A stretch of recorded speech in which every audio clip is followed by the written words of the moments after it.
Hello everyone, this is Aishi আর welcome to our new blog. আজকে আবার আপনাদের মাঝে নতুন একটা ব্লগ ভিডিও নিয়ে চলে আসলাম। আশা করি আজকের ভিডিওটাও আপনাদের অনেক ভালো লাগবে। তো আজকে সেই কাঙ্ক্ষিত মুহূর্তটা চলে আসলো, যেদিন আমার ননদকে আনতে যাওয়ার কথা ছিল। গত পরশু দিন আমার ননদকে আনতে যাওয়ার জন্য মাছ মিষ্টি সব পাঠানো হয়েছিল। তো আজকে আমরা যারা যারা আনতে যাব সবাই মিলে আজকে চলে আসছে। আমার যেই ননদ যাবে আর কি আনতে, সেই ননদও চলে আসছে। তো আমরা সবাই এখন রেডি হয়ে গেছি একদম। সবাই যে ভিতরে বসে আছে। তো এখন গাড়ি আনতে গেছে, যেহেতু বেশি দূরে না, মাত্র 5 মিনিটও লাগবে না যেতে। তাই আমরা আজান শেষ করে, নামাজ শেষ করে তারপরে বের হচ্ছি। সবাই রেডি হয়ে গেছে। তো আজকের পুরো ব্লগটা দেখার জন্য সবার অনুরোধ রইল, আশা করি ভালো লাগবে। এই যে এখানে সবাই রেডি হয়ে গেছে। এই তোমরা কি করতেছো দেখি? এটা হচ্ছে আমার আর এক ননদ শান্তা, এ যাবে আনতে। শান্তার মেয়ে এইটা। দেখি কান্তা, এদিকে সরে আসো, দেখি কেমন দেখাচ্ছে তোমাকে। দাঁড়াও সাফওয়ান, দেখি আপুর কাছে আসো।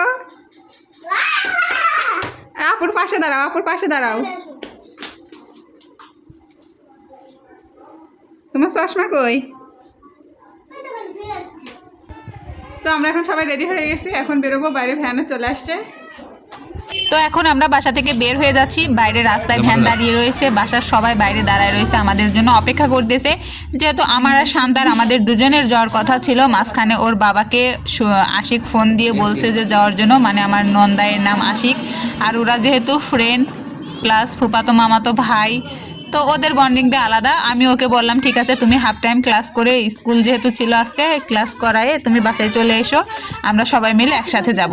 তা আমরা ভ্যানেই যাচ্ছি। অনেকে আবার বলতে পারেন যে আমরা ভ্যানে কেন যাচ্ছি। আসলে আমার ননদের বাসা এতটাই কাছে, সর্বোচ্চ ভ্যানে উঠে মনে হয় 2 মিনিটও লাগবে না ওর বাসায় যেতে। যেহেতু আমার ননদের ফুপাতো ভাইয়ের সাথে বিয়ে হয়েছে, মানে ওদের ফুপাতো মামাতো ভাই বোনের বিয়ে হয়েছে খুবই কাছে। হেঁটে হেঁটেই যাওয়া যায়, হেঁটে হেঁটে গেলে একটু দেখতে কেমন দেখায়, সেজন্য আমরা মানবতার খাতিরে আর কি ভ্যানে উঠেই গেলাম। তো আমি আর শান্তা সামনে উঠে পড়েছি, সাফওয়ান পিছনে বসেছিল, বুঝতে পারি নাই, ওকে ধরার আগেই ভ্যান চালু করে দিয়েছে আর ও পিছন থেকে পড়ে গিয়েছে। তার জন্য কি কান্না করা করতেছিল দেখুন। আপনাদের সাথে কথা বলতে বলতে আমরা আমার ননদের বাসায় চলে আসলাম, মানে এতটাই কাছে। সাফওয়ান কিন্তু খুবই ব্যথা পেয়েছিল, ও খুবই কান্না করতেছিল, ওর বাবা ওকে সান্ত্বনা দিচ্ছিল। এই যে আমরা বাসার বাইরে চলে আসছি, গেটের সামনে দাঁড়ায় আছি। এখন গেট খুলবে আমার ফুফাতো ননদ, এর নাম হচ্ছে আয়শা, আমার ননদের একটা মাত্রই ননদ। গেট খোলার পরে আমরা একে একে ভিতরে চলে গেলাম। আমরা সবাই জিজ্ঞেস করলাম যে কেমন আছো আয়শা। আর ভিতরে গিয়েই দেখি সবাই রান্নাঘরে রান্নাবান্নার কাজ করতেছে। যেহেতু আমরা দুপুর টাইমে গিয়েছি, আজানের পরে নামাজ শেষ করে এখন খাওয়ারের সময়। আর ফুপিকে দেখে তো সাফওয়ান কান্নায় ভেঙে পড়েছে, বলছে ফুপি আমি এইভাবে পড়ে গেছি, আমার এখানে লেগেছে। দেখতে পাচ্ছেন কি কান্না করায় না করতেছে। ফুপি বলতে যে এতটাই পাগল, এতটাই অস্থির আমার সাফওয়ান। এরকম ফুপি পাগলা ছেলে পেলে এখনকার যুগে খুবই কম দেখা যায়, আমার সাফওয়ান হলো তেমন। আমরা এই বাড়িতে পৌঁছানো মাত্রই বৃষ্টি শুরু হয়ে গেছে। আমরা মেঘলা দিনের মধ্যে আসলাম, এই যে বাইরে বৃষ্টি হচ্ছে।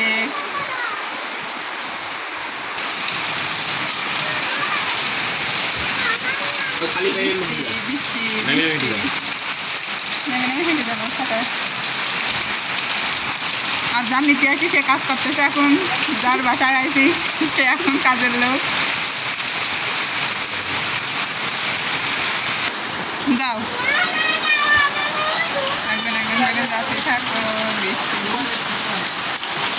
আপনার ক্যামেরার পিছনে যান।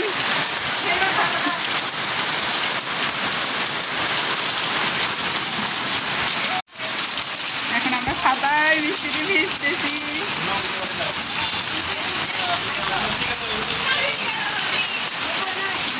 না, এটা ভিজতে কিছু হয় না। নাও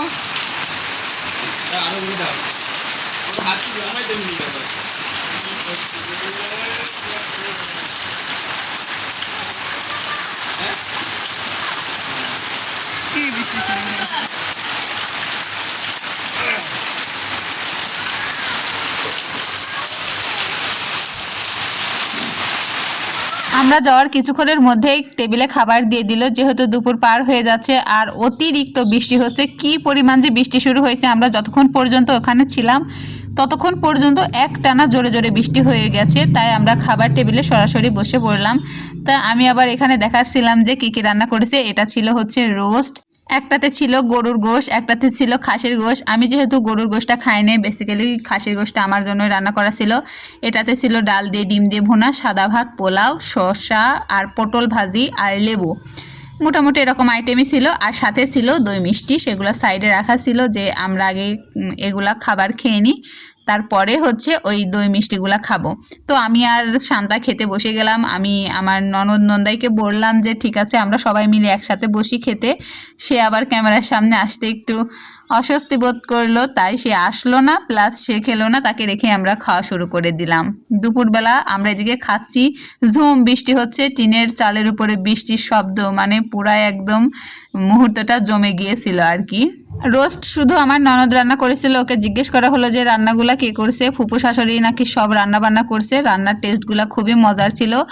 আর এখানে আমাদের খাওয়া প্রায় শেষের দিকে, তখন মিষ্টি আর দই দিয়ে আসলো। আমি কখনোই 2 রকম মিষ্টি একসাথে খাই না, মানে মিষ্টি আর দই দুইটা কেন জানি একসাথে আমার পছন্দই না। এত মিষ্টি আমি আবার একসাথে খেতে পারি না। আর বেসিক্যালি দইটা আমার আগাগোড়াই অনেক পছন্দ, আই লাভ দই, তাই আমি দইটাই একটু নিয়েছিলাম। দইটা মজা ছিল বেশ খেতে। আমাদের খাওয়া প্রায় শেষ হয়ে যাচ্ছে, তারপরেও বৃষ্টি একটুও কমেনি। আমাদের খাওয়া শেষ হওয়ার কতক্ষণ পরে বৃষ্টি কমলো, তারপরে আমার ননদ নন্দাই খাবার খেলো, রেডি হলো। তারপরে আমরা অটোকে ফোন দিলাম। আর এই ঘরে যার যার বাচ্চাকে নিয়ে সেই ব্যস্ত। শান্তার মেয়েকে খাওয়াচ্ছিল, আর আমার ছেলে ব্যথা পাইছে, তখন আসে থেকে কান্না করতেছিল। সে কান্না করতে করতে ঘুমাই গেল, একটুও খায় নাই। তাই আমি তাকে কোলে নিয়ে বসেছিলাম। আর অটোওয়ালাকে ফোন দিলাম যে বৃষ্টি হালকা একটু ছাড়লে আপনি এসে আমাদেরকে নিয়ে যাবেন। যেহেতু খুবই কাছে, বেশি দূরে না, অটোওয়ালার বাসায়ও খুব কাছে ছিল। আমরা এখানে বেশ কিছুক্ষণ বৃষ্টি থামা পর্যন্ত গল্প করলাম সবাই মিলে। মনে করেন সেম এজের ভাই বোন ভাবি সবাই একসাথে হলে যা হয় আর কি। তো ফাইনালি বৃষ্টিটা একটু থামছে, তারপরে অটোওয়ালাও বাসার উপর চলে আসছে। তো আমরা একে একে বের হচ্ছিলাম, যা যা লাগেজপত্র যা যা ওর লাগবে, যেহেতু এখন একবারে চলে যাচ্ছে, একবারে বাচ্চা হওয়ার পরে সে এখানে আসবে, যাবতীয় যা কিছু লাগে। আর আজকে যে রান্নাবান্না ছিল, খাবার দাবার ছিল, সব কিছু বেঁধে দিয়ে দিয়েছে আমার ফুপু শাশুড়ি। যেহেতু ফুপু শাশুড়িরই ভাবি ভাই বাসায় আছে, আমরা সবাই খেয়ে যাচ্ছি, তাদের জন্য বেঁধে দিয়ে দিয়েছে। আর আমরা একে একে অটোয় উঠে পড়তেছি। আয়শা বাসুল লিখা তুই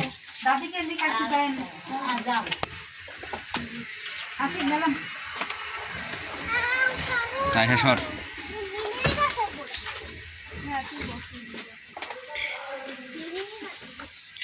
শোভা উপরে দিদা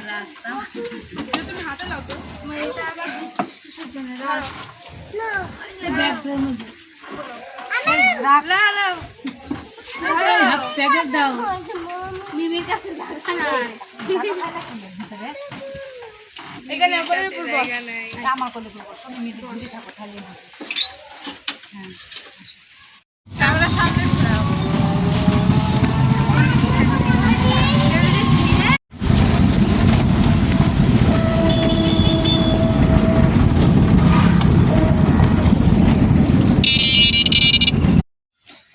তো দেখতেই পাচ্ছেন অটোতে উঠে ভালোভাবে বসতে না বসতে নিজেরা ঠিকঠাক হতে না হতে আবার বাসার উপরে চলে আসলাম। এবার আবার অটো থেকে নেমেও যেতে হবে, এতটাই কাছে। তো আমরা একে একে সবাই অটো থেকে নেমে যাচ্ছি। জিনিসপত্রগুলা ওর বাবা অটো থেকে নামিয়ে নিবে। আমার সাফান ঘুমাই গেছিল, আর বাইরে যেহেতু বৃষ্টি পড়তেছিল গুড়ি গুড়ি, ওর মুখে বৃষ্টি পড়ছে আর ও ঘুম ভেঙে উঠে পড়েছে। আমরা এসে দেখি এই টিভির ঘরের সবাই ওয়েট করতেছে আমাদের জন্য। আমরা খুব সুন্দর করে এখানে উঠে গেলাম, আমাদের রিসিভ করে নিল আমাদের শাশুড়ি, আর আমার শ্বশুর ছিল ভিতরে। তো এই তো আজকে ছিল এটাই আমার ননদকে আনতে যাওয়ার ছোট্ট একটা ব্লগ। গত ব্লগটা যারা দেখেছেন তারা অবশ্যই কমেন্ট করে জানাবেন, আর আজকের সম্পূর্ণ ব্লগটা যারা দেখেছেন তারাও অবশ্যই কমেন্ট করে জানাবেন কেমন লাগলো ব্লগটা। আমরা ফাইনালি বাসায় চলে আসছি।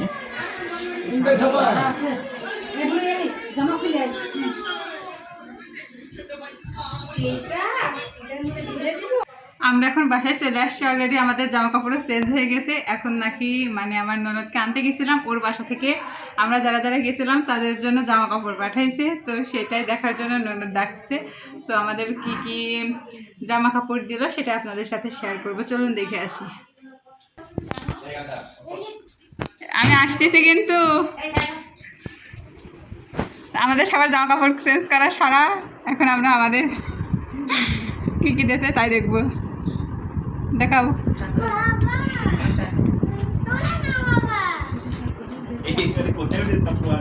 কোথায় উঠেছে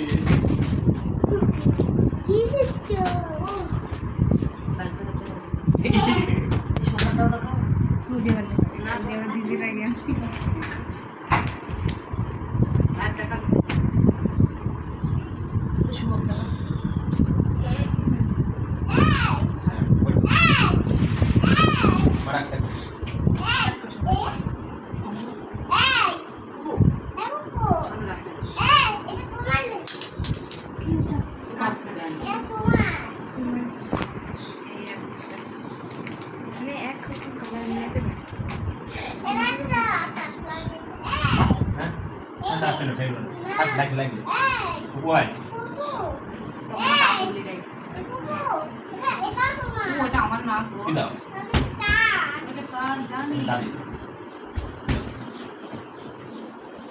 দেখো টাকাটা কোন তো আজকের ভিডিওটা এই পর্যন্তই। আশা করি ব্লগটা সবার অনেক ভালো লেগেছে। এমন কোনো নতুন ব্লগ নিয়ে আবার আপনাদের মাঝে হাজির হব। ততক্ষণ পর্যন্ত সবাই ভালো থাকবেন, সুস্থ থাকবেন আর আমাদের সাথেই থাকবেন। আল্লাহ হাফেজ।